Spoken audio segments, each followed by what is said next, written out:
Bonjour, bon après-midi, bonsoir, en dépendance de l'heure que vous regardez cette vidéo. Alors aujourd'hui, on va vous présenter un petit tutoriel concernant la présentation des principaux fonctionnalités de logiciel Word. Alors Word, ça fait partie de la suite Office qui a été réalisée par Microsoft. C'est le logiciel le plus utilisé dans le monde concernant le traitement de texte. Et ben voilà, c'est ça pourquoi on a vu que ça sera vraiment très nécessaire de faire un petit tour de différentes fonctionnalités de ce logiciel. Alors comme vous voyez, l'interface graphique de logiciel s'organise en général sous forme d'onglets. Il y en a accueil, insertion, voilà, création, disposition, etc. Et chaque onglet contient des différentes options qui vous permettent tout simplement d'apporter des modifications à votre document. On commence d'abord par le premier onglet qui est fichier. Alors, ça permet tout simplement d'afficher un certain nombre d'options par ici, comme vous voyez. Alors, en cliquant sur information, comme vous voyez, c'est déjà sélectionné. Ça vous affiche les différentes informations sur votre document. Par exemple, la taille, le nombre de pages, le nombre de mots, voilà, etc. En cliquant sur nouveau, c'est pour commencer à éditer ou à écrire un nouveau document. Ouvrir, ça permet tout simplement d'ouvrir un document déjà existant dans votre machine. Enregistrer, ça permet tout simplement d'enregistrer le document sur lequel on travaille. Enregistrer sous, donc c'est pour l'enregistrer mais en précisant l'endroit. Imprimer, c'est pour l'imprimer, c'est normal. Partager, c'est pour tout simplement le partager online. Exporter, comme vous voyez, c'est pour tout simplement le convertir en format PDF. Et fermer, ça permet, comme vous voyez, de fermer l'application. On passe alors à l'onglet accueil. Alors, comme vous voyez, il est déjà sélectionné. Alors, l'onglet accueil, en général, ça donne la possibilité, si vous voulez, de modifier le texte et d'apporter quelques modifications. Par exemple, on peut sélectionner cette partie-là, on peut la mettre en gras, si vous voulez.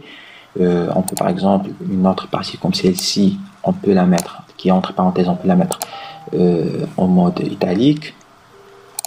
Voilà, on peut souligner, par exemple ici le titre, elle est déjà soulignée, on le désouligne, il est souligné de nouveau, voilà. Donc on peut aussi changer la couleur, par exemple le noir, on peut changer cette couleur-là. On a une palette de couleurs par ici, comme vous voyez. On peut mettre par exemple le bleu. Voilà. Et voilà la taille, si vous voulez, de votre police. C'est aussi c'est possible aussi de la modifier en cliquant sur ces boutons par ici. On peut, comme vous voyez ici, changer la police. Par exemple, sélectionner impact pour avoir ce genre de police qui est déjà en bleu. Au Candara, voilà, en dépendance de vos goûts et voilà. Et en dépendance aussi de quel genre de document vous êtes en train d'écrire. Donc en général, ce sont les principaux modifications qu'on peut trouver dans cette partie-là qui s'appelle police. Alors en passant à cette partie qui s'appelle paragraphe et qui contient tout simplement des boutons qui permettent de gérer notre paragraphe.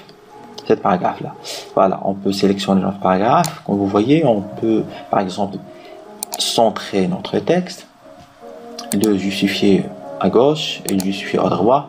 On peut voilà revenir. Il y a aussi la possibilité de gérer l'espacement entre les lignes. On peut par exemple mettre 1,5. Là d'abord nous devrions sélectionner les textes et après voilà mettre 1,15, 1,5, etc. Quoi encore? On peut, si vous voulez, mettre des puces comme ça. Vous voyez, on peut si vous voulez ici mettre des numérotations, et ça c'est déjà fait pour le cas où on est en train de faire par exemple un gros document qui contient des titres. Cette numérotation, ça peut être vraiment très utile pour bien savoir dans quelle partie on est, par exemple dans le cas de la lecture. Alors en général, ce sont, comme je vous ai déjà dit, tout ce qu'on peut vraiment faire avec Accueil, tout ce qui est vraiment très basique et très utile. Si vous voulez, on passe à l'onglet Insertion. Alors ce dernier, tout simplement, ça permet d'insérer tout ce qui peut vraiment être avec votre texte, ce qui est différent de votre texte, mais qui le accompagne dans votre document. Alors je parle là des images, si vous voulez, des tableaux. On peut insérer des tableaux, comme vous voyez.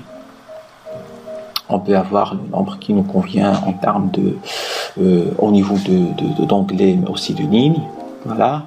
On peut insérer des images, comme je vous l'ai déjà dit. Des images, on peut les apporter online, les télécharger. On peut insérer aussi des formats. Par exemple ici, je peux insérer, si vous voulez, un rectangle. Voilà. C'est très facile de le faire. Et voilà. Et on peut mettre du texte là-dedans. Moi, je vais le supprimer. Ça ne m'intéresse vraiment pas de le faire, de l'avoir, si vous voulez. Voilà. On peut, comme vous voyez ici, en cliquant sur le bouton Smart Art, ça nous permet tout simplement d'afficher une liste des schémas, si vous voulez, des processus, des cycles, des hiérarchies, des relations, des matrices, des pyramides, etc., qui sont déjà conçus par Word. Et ça permet tout simplement de ne pas perdre le temps dans des trucs qui ne sont vraiment pas très importants et tout simplement de se concentrer sur le contenu. Voilà, par exemple, je peux sélectionner celle-ci et ici on peut par exemple mettre du texte, quelque chose qui nous intéresse, c'est pas pour expliquer une idée ou de faire un petit schéma pour expliquer un concept. Voilà, c'est très utile. Ça c'était Smart Art. Graphique aussi, ça nous permet d'insérer des graphes. Et on peut choisir par exemple le genre de graphe qui nous intéresse et par la suite on introduit des données qui nous intéressent et qu'on veut tout simplement les expliquer. On peut faire une capture d'écran en cliquant par ce bouton là. On peut aussi importer des vidéos online. C'est très utile dans le cas où on va partager notre document sous son propre format, mais le cas où on l'imprime, ça devient vraiment inutile. Mais bon, elle est là. C'est quand même, ça permet quand même à expliquer une idée d'une manière de plus en plus facile. Alors on passe, il y a aussi cette partie-là qui est consacrée pour les en-têtes et pour les pieds de page, mais aussi pour la numérotation de page. Par exemple, si je vais choisir de mettre du numéro de page, j'ai la possibilité, par exemple ici, comme vous voyez, de choisir soit de le mettre en haut de page, en bas de page, dans la marge. Voilà. Alors moi, je vais choisir en haut de page, je vais choisir celui-ci. Voilà.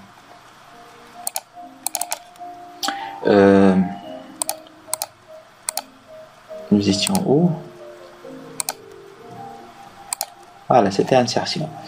On peut mettre des pieds de page, des en-têtes. C'est tout simplement dans le cas où on veut, par exemple, avoir une petite signature dans chaque page.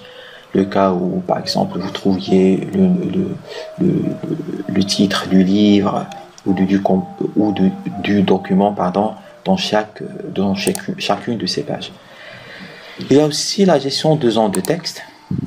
Voilà, on peut faire ça en cliquant sur ce bouton-là. Voilà, on peut insérer aussi des équations. C'est pas fait pour tout le monde, mais bon, elle est là. On peut insérer des équations déjà faites par Word et on peut les modifier. Les symboles qu'on n'utilise vraiment pas souvent, oméga, le symbole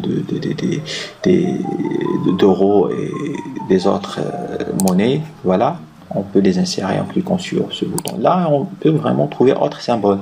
Ici ne sont affichés que ceux qui sont les plus utilisés, si vous voulez. Voilà, Alors ça, c'était l'onglet insertion. On passe à l'onglet création. Alors ce dernier, ça permet tout simplement de changer le thème de notre document. Oui, on a la possibilité de le faire si vous voulez d'une manière plus manuelle dans Accueil, mais si c'est soi-disant c'est plus automatisé si vous voulez. Déjà Word nous propose une liste de thèmes. Voilà, par exemple, si vous voulez, on va sélectionner celui-ci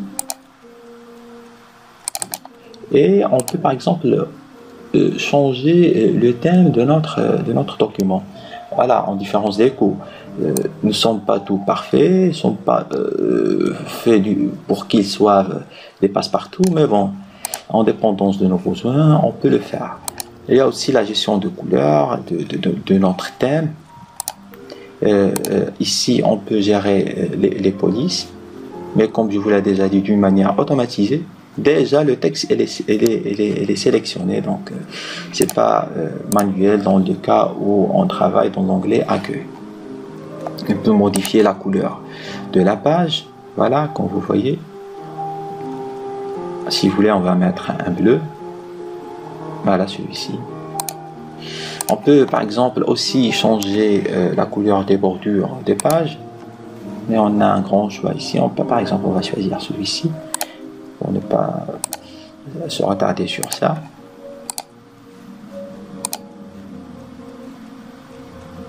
On va choisir la ligne qu'on va y avoir. Par exemple, choisir celle-ci. Ok, voilà. C'est beau. On passe alors à disposition. Alors, disposition, comme vous voyez, ça permet comment dirais-je, par exemple ici, d'orienter notre page du mode portrait vers le mode paysage si vous voulez. Vous voyez, on peut aussi revenir au mode portrait.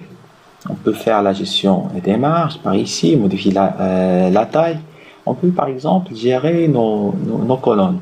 Par exemple, d'avoir plus d'une colonne par page. Donc, on met 2 si vous voulez. Voilà. C'est vraiment très utile dans le cas où on est en train d'écrire un article journal ou un article scientifique. Ça sera utile, mais bon, pour nous, on va revenir vers une colonne par page. On peut aussi faire un saut de page par ici. On peut mettre des numérotations de lignes. On peut numérer les différentes lignes qu'on dispose. Voilà. Voilà, c'est en général les principaux modifications qu'on peut apporter. On peut aussi, si vous voulez, gérer l'espacement ici, les retraits, etc. Mais voilà, c'est en général ce qu'on peut faire grâce à l'onglet disposition. On passe à référence. Alors bon, si quelqu'un vous dit que référence n'est pas fait pour tout le monde, c'est vrai. Il n'est fait bien sûr que pour ceux qui veulent écrire un document, on va dire, si vous voulez, académique, une thèse de doctorat, une mémoire de master, un projet de licence ou quelque chose pareil. Donc ça permet, l'onglet référence, ça permet tout simplement de gérer d'abord nos tables de matière. Voilà, on a déjà des tables de matière déjà conçues, mais on peut aussi de personnaliser notre propre table de matière. Voilà, en cliquant sur ce bouton-là. Il y a aussi, alors, quand on met une table de matière et on ajoute de nouveaux titres, en cliquant sur ajouter de texte et en le mettant à jour, tout simplement sera inclus dans la table de matière préalablement fait. On passe alors en note de bas de page. Donc c'est quoi les notes de bas de page? Ça permet tout simplement d'expliquer par exemple un mot difficile ou de faire tout simplement une liaison avec un autre mot dans une autre page ou quelque chose pareil. Voilà. Citation et bibliographie. Donc en général ça permet de gérer les citations et de la bibliographie.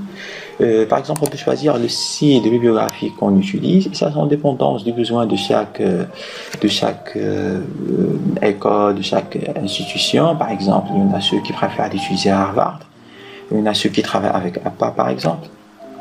On a un grand choix ici, on peut choisir en dépendance de nos besoins. On peut insérer des citations, j'ai déjà dit ça, j'ai déjà parlé sur ça, insérer une légende. Voilà. En général, ce sont les modifications qu'on peut apporter à notre document grâce aux onglets références.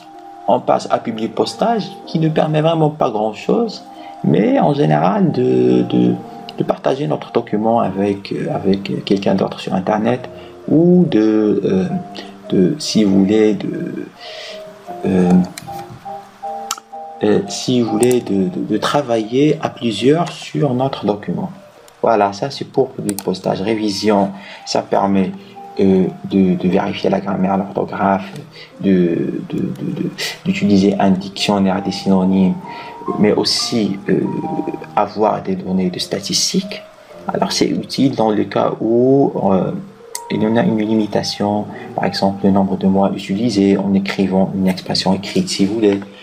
Voilà, ça permet vraiment d'avoir une idée très claire sur ce qu'on est en train de faire en termes de statistiques. Alors ici c'est traduire, si on veut le traduire, si on veut changer la langue, on peut utiliser ces deux boutons. Il y a aussi, quoi encore? Voilà, en général ce sont les principaux options qui nous permettent vraiment d'utiliser le Word. Bon, une utilisation qui peut vraiment être faite par tout le monde si vous voulez. Voilà, alors affichage, on passe à l'onglet affichage qui est en général un onglet qui permet tout simplement de changer l'affichage du texte dans lequel on travaille. Par exemple, on peut passer en mode web, dans le cas où on est en train de rédiger un blog. Alors on passe à ce mode-là pour voir comment sera-t-il le résultat de notre travail. On peut revenir en page, voilà. On peut passer en mode lecture. Voilà, la barre des options et des boutons qui permet de modifier le texte n'est pas visible, et ça permet vraiment de donner de l'espace au texte pour qu'il soit plus clair et plus grand. Alors on va revenir. Voilà. On peut zoomer, on peut afficher une page, plusieurs pages, on peut modifier manuellement la largeur de la page sur laquelle on travaille. Voilà, alors c'est ça, c'est en général ce que l'affichage nous permet de faire. Alors vous avez posé la question, alors pourquoi cet onglet de Zotero m'apparaît et peut-être n'apparaît vraiment pas dans votre version Word. Alors en général, Zotero c'est un logiciel, c'est un autre logiciel, et en installant ce dernier sur notre machine, il apparaît tout simplement un onglet qui est bien dédié à ce logiciel-là, pour par exemple apporter de la bibliographie et des citations de ce logiciel. Voilà, en général, ce sont les différentes options et les opportunités que vous pouvez avoir en utilisant le logiciel Word. Ça me fait vraiment un grand plaisir de vous présenter tout ça. Je vous dis merci pour votre attention, et pour une autre prochaine vidéo, au revoir.